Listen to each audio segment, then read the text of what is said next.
Vader's studies under the Emperor had proved grueling and violent. Mission after mission, planet after planet, death after death. Palpatine instructed his apprentice to carry out tasks and assassinations that further destabilized what was left of any non-Imperial systems. It resulted in the murder of hundreds of beings.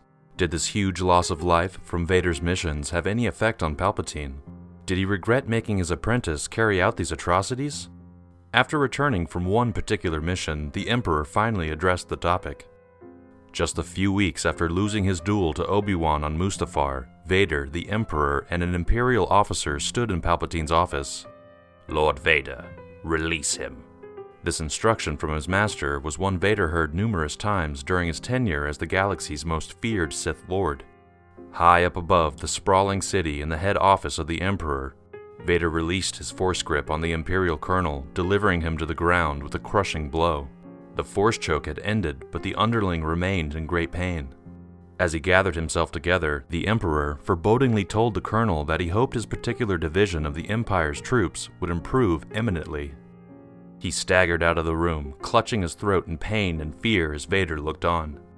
His master was less emotionless, as he cautiously stated that he believed that eventually his apprentice may end up killing every being in the galaxy at the rate he was going. Palpatine had instructed Vader to wield his power viciously. It was the Sith way. But seeing his methods firsthand was something of an eye-opener for the Galactic Puppet Master. Before Vader could comment on the statement, Palpatine attempted to inform Vader of the nature of the villains he so often pit him against. He noted that with the Jedi Purge having taken out so many warriors across the galaxy, any adversary worthy to be their opponent was becoming increasingly rare. Assuming that, like him and most Sith, he took pleasure in the killing of his opponents. "It can be deadening, I know." Vader realized that this inadvertently meant that the Empire saw the Jedi as equals to the Sith to a certain degree. This was further backed by his next statement, in which he mentioned that the enemies they faced outside of the Jedi deserved only the hate and contempt of the Sith, as opposed to the other emotions he didn't state. The apprentice couldn't help but feel that, in realizing the number of deaths he's caused, his master was showing much more empathy to the Jedi than ever before. Either way, the Empire emphasized that he understood his apprentice's confusion, and that it was actually a good thing. Indeed, this ambivalence of emotion was taught by the Jedi to be suppressed and not given into, for fear of being led astray to darker emotions that lured them to the dark side of the Force. And that was exactly what Palpatine wanted to see in Vader. However, having experienced both sides of the Force and their respective training, the apprentice knew when his master was teaching him dark side lessons, or simply spinning a web of lies to try and relate to him. "Nothing is more natural than the surroundings of that power. Death, pain, rage. These are all tools of the Sith." Though the last part of the sentence was true, Vader knew it was a totally unnatural practice to give in to these emotions. It wasn't a matter of opinion between the light side and the dark, but wrong and dangerous. But he had come too far to turn back. He had given in to these twisted teachings and perhaps given in too much.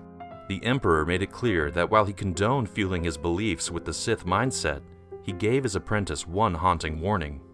"Fall too deep, and the relationship turns. You become the tool, and they your masters." Still remaining silent, Vader attempted to grasp the practicality of this lesson. He was steadfast in his belief that the Jedi were beneath him, and he had ascended to a higher level as a Sith, and in that, more powerful than ever before. Yet, his master's warning of slowing down seemed to confuse Vader.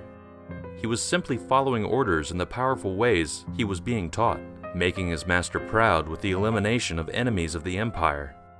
What he concluded was the Emperor was starting to become very aware of the monster he created and worried for his own safety. His statement about the turning of a relationship indicated that if Vader kept killing members of his own order, he may eventually turn his anger towards his own master. Though this was something that was technically encouraged by the Sith, a display of having fully given in to their darker feelings, the Emperor could not let that happen this early into the Empire's existence. It simply didn't fit into his master plan. His final words on the matter seemed to reverberate across the entire planet. "I do not wish to rule over a galaxy of the dead. In a relatively short space of time, Palpatine had crafted a Sith Lord that was one of the most powerful the galaxy had ever seen. It had done him wonders in achieving the acquisition of planets and destruction of opposition. But seeing that hard work before his eyes, especially on a fellow member of the Empire, was something the Emperor seemingly hadn't considered before, and he had to look out for himself. Vader would go on to serve Palpatine's every will, but not compromise on his methods. It was the only way he knew how to exist as a Sith Lord, for better or worse.